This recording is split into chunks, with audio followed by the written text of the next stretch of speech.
All right, so this is Genesis chapter 48 decoded, and I'm just going to touch bases on the three components that we study on this channel. Is the cosmological aspect, meaning the Mazzaroth aspect of it. In the Abrahamic days, they didn't have a paper Bible to study, so they studied the stars, and we have the biblical story being told in the stars. We study the anatomical aspect of it, meaning we study um, the body. We don't worship none of these things, the stars or the body, right? Only God. But within our bodies is the biblical story being told. Um, and if you're lost on that, just check out some of my earlier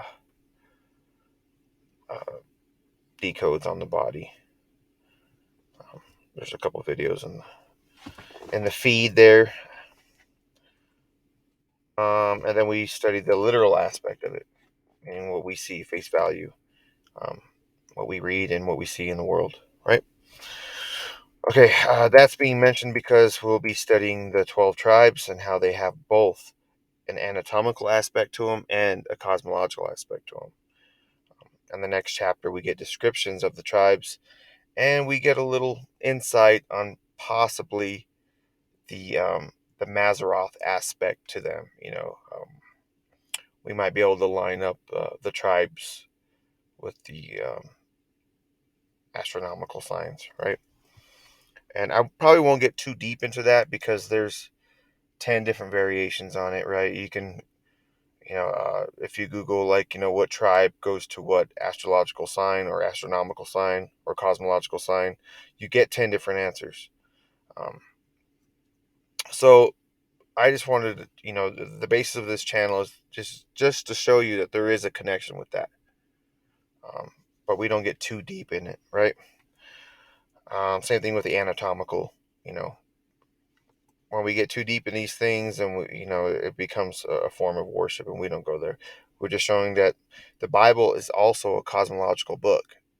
I used to think people were crazy when they used to say that back in the days, and just by studying these chapters verse by verse and just decoding them, you do see it. It's there. The Bible is clearly a cosmological book as well as an anatomical book, and definitely a literal book. Okay. So, verse 1, and it came to pass after these things that one told Joseph, behold, thy father is sick. And he took with him his two sons, Manasseh and Ephraim. So, you might have heard these names before, Manasseh and Ephraim, and how they're associated to the 12 tribes of Israel. This is another one of those things where if you do some research on it, um, you get all different kinds of information on them, right? Some will say that Ephraim is one of the tribes of Israel. Some will say Manasseh. Some will say they're half tribes, right? Um, and also throughout the Bible, you'll see that Levi is taken out of the tribes and then later put in, or vice versa, right? You'll see that Jacob is not part of the tribes later on and then later put in. Um, so just, I know it sounds confusing. Just to simplify everything, we rightly divide, right? And thankfully that the mentions of the 12 tribes are mentioned in the last book, um, in Revelation. And so that's where we'll go for a source of information.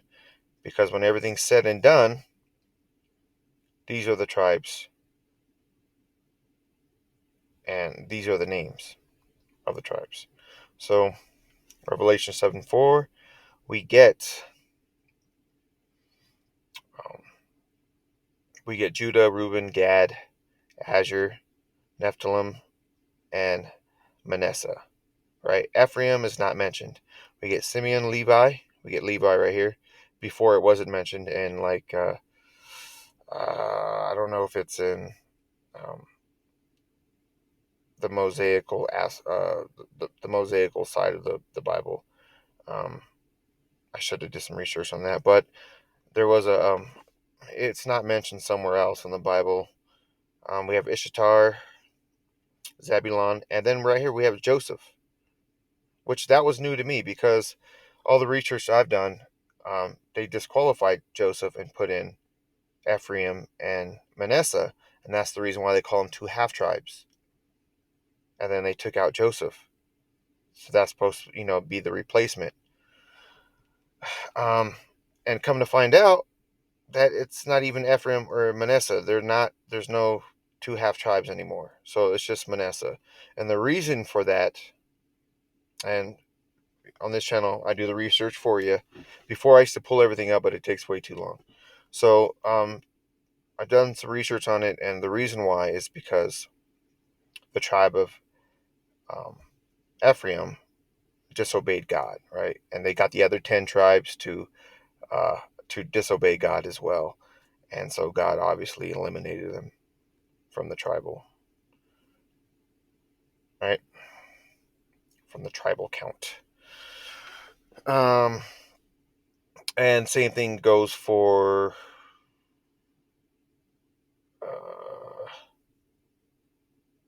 no, okay, that was it. So that's the reason why they're not in there. So somewhere within throughout the biblical story, the tribe of Ephraim, um, they didn't join David's kingdom. They disobeyed that, and then they got the other 10 tribes to try to disobey God and worship other gods and stuff like that. So they're not in the count. Okay, but in this particular story, we see Ephraim get the blessing, and I'll explain all that as well. Okay, verse 2. And one told Jacob and said, Behold, thy son Joseph cometh unto thee. And Israel strengthened himself and sat upon the bed. Jacob said unto Joseph, God Almighty appeared unto me at Luz in the land of Canaan, and blessed me, and said unto me, Behold, I will make thee fruitful and multiply thee, and I will make of thee a multitude of people, and will give this land to thy seed after thee for an everlasting possession. Now thy two sons, Ephraim and Manasseh, which were born unto thee in the land of Egypt before I came unto thee into Egypt, are mine, and Reuben and Simeon, they shall be mine. So right here we have the reason why he brings up Reuben and Simeon, because they're Reuben is his oldest, Jacob's oldest, and then Simeon's his youngest. Same goes for Joseph. These are uh, Joseph's kids is Ephraim and Manasseh, and then that's the oldest and the youngest, right? Or Manasseh is the oldest and Ephraim's the youngest. And right now, Jacob is saying that he's going over um, the blessings, right? He's preparing for the blessing. I'm blessing your two kids. If you were to have any kids outside of this blessing, they have to take uh, their direction from Ephraim and Manasseh, right? Okay, and thy issue which thou begettest after them shall be thine, right? So any issues they have go to Ephraim and Manasseh because the blessings go to them, and shall be called after the name of their brethren and their inheritance, right there. Okay, verse 7. As for me, when I came from Padan, Rachel died by me in the land of Canaan in the way, when yet there was but a little way to come unto Ephrath, and I buried her there in the way of Ephrath, and the same is Bethlehem. And Israel beheld Joseph's sons, and said, Who are these? And Joseph said unto his father, They are my sons, whom God had given me in this place. And he said, Bring them, I pray thee, unto me, and I will bless them. Verse 10. Now the eyes of Israel were dim for age, so that he could not see, and he brought them near unto him, and kissed them, and embraced them. And Israel said unto Joseph, I had not thought to see thy face, and lo, God has shown me also thy seed. And Joseph brought them out from between his knees, and he bowed himself with his face to the earth. Okay, so between the knees thing, I think that's a loins reference, right? Because your seed comes from your loins, and the loins is always brought up towards the end of the story. And then we see a bit of irony in this, right? So back in chapter 38, when Joseph had the dream of his mother and father making obeisance to him, right? because he represented the earth, and his mother and father represented the sun and the moon, and then the kids were the stars, obviously, right? So there's your cosmology connection. And chapter 38, you see that the kids, the 12 tribes, the 12 kids are referenced to the stars. And then the sun and the moon being Jacob and the mother, right? And we see that now, instead of them bowing down to him, he's bowing himself down to Jacob. So we see the whole cycle completed, right? Which is kind of cool. Verse 13. And Joseph took them both, Ephraim in his right hand toward Israel's left hand, and Manasseh in his left hand towards Israel's right hand, and brought them near unto him. Verse 14. And Israel stretched out his right hand and laid it upon Ephraim's head, who was the younger, and his left hand upon Manasseh's head, guiding his hands wittingly, for Manasseh was the firstborn. Okay, so I know that sounds really confusing, but the best way to explain it is that his hands were crossed, right? So um, Joseph initially guided him the right way, right? But Jacob crossed his arms for the blessing. And it kind of reminds me of like eyes. You know how like your eyes cross, the crossing of the eyes to see. I'm not saying that's a optical connection there at all. I'm just saying that's a good way to explain it. So he just crossed his arms and did the blessing that way, right? And Manasseh was the firstborn, and Ephraim was the secondborn. Okay, let's see here.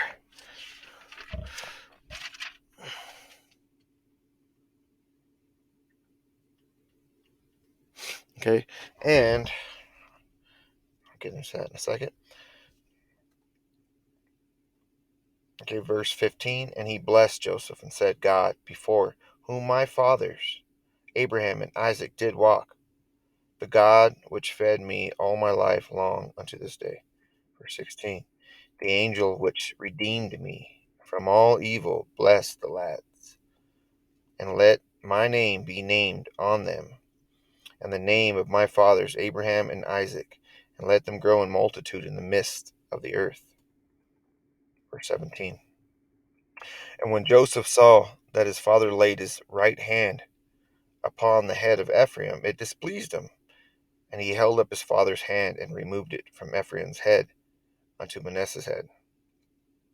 Okay, so what he was doing, he was beginning to bless Ephraim, you know, the double portion bless, so to speak, um, or the older brother, right? The inheritance blessing towards Ephraim instead of Manasseh. Verse 18. And Joseph said unto his father, Not so, my father, for this is the firstborn. Put thy right hand upon his head. So it's customary in in the Jewish law that the firstborn gets the blessing. But we see throughout the Bible the reasoning be is that the younger, even though it's a custom over there for the firstborn to get the blessing, we see throughout the Bible that the younger brother always gets the blessing. And I'll explain. So you have Cain and Abel, right? Abel got the blessing instead of Cain, and that's the reason why Cain slayed Abel. And then next you have Jacob and Esau, right? Esau was the older. Jacob got the blessing. He sneaked it in, right? And then Joseph and his siblings. You know, Joseph got the blessing instead of Reuben, right? And then you have Judah's kids. Remember that one chapter, that random chapter in this story was about Judah for some strange reason, and it ended with his kids, the firstborn, the one with the red band around his wrist. Well, we know that the red band is possibly associated to the line of Cain, right? You have Esau, the redhead, and Ishmael, and it's a possibility. Just throwing it out there. I'm not saying it is for sure. Um, but you have Perez and Zerah, right? So the one with the red band was Zerah, and he was expected to be the firstborn, but Perez snuck in and ended up being the firstborn and got the blessing. So you have this common theme throughout the Bible, and then now you have it with Ephraim and Manasseh. The reason for that being, I'm not saying that's your line of Cain 100%. I'm just saying it's a possibility, something to think about, something to chew on. Maybe you might find more information on that. I don't know. If you do, leave it in the comments. But also, what this represents is the first will be last and the last will be first, right? And that can go all the way down to, to the rapture, right? If there is a pre-trib rapture, and on this channel we're open, I'm open to it. I hope you are too. Um, if there is a pre-trib rapture, even the better, right? I see reasoning for both sides. I do. I pulled out plenty of information to support both sides. Even though I lean more towards the post, doesn't mean I discount or disqualify the pre. Um, the longer I study, the more I see that there possibly is a pre-trib. But I'm still leaning more towards the post. I'm just saying that there is evidence to support the pre. I'm not going to completely discount it or disqualify it. All right, so so the last will be first, and the first will be last, right? So remember when you had John and Peter, they ran to Jesus' tomb, and John made it there first, but Peter got to go in, even though he was way behind. And remember that John was the apostle whom Jesus loved, and that's associated to Rachel and Leah, right? And remember the three bands. Rachel was the last band, and Leah got to go before her, and then the children got to go before her, right? So you have the same patterns going on. So the last will be first, and the first will be last. So Peter representing the Gentiles, and then John representing the Jews, right? And or just based on this, the first and the last parable, right? So even though that John made it to the cave first, Peter still got to go in first. Okay? So we have that same paralleling throughout the Bible.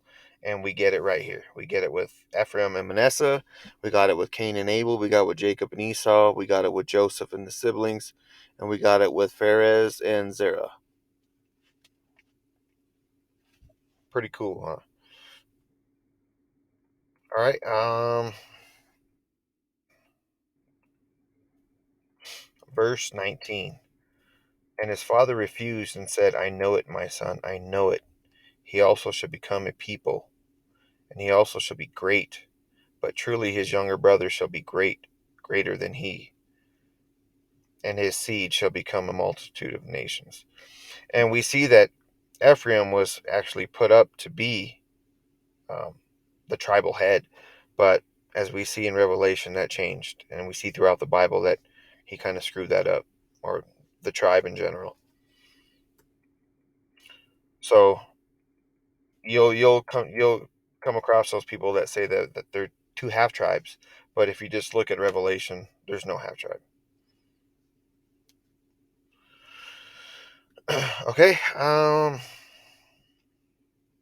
verse 20. He blessed them that day, saying, In thee shall Israel bless, saying, God make thee as Ephraim and as Manasseh. And he set Ephraim before Manasseh.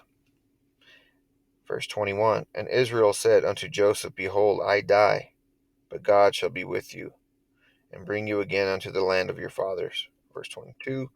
Moreover, I have given to thee one portion above thy brethren, which I took out of the hand of the Amorite, with my sword and with my bow. And of course, we get the whole double portion theme. I thought there was more to this verse. I blue lettered it. I didn't put double. I tried both, double portion and one portion, but I came up empty on that. I know there's something to it, but something that's it's a little bit deeper. That's pretty much all the information I got on this chapter. I thought it was kind of cool. Hope you liked it. That's all I have. If you have any questions or comments, leave them in the comment section. Thank you for watching.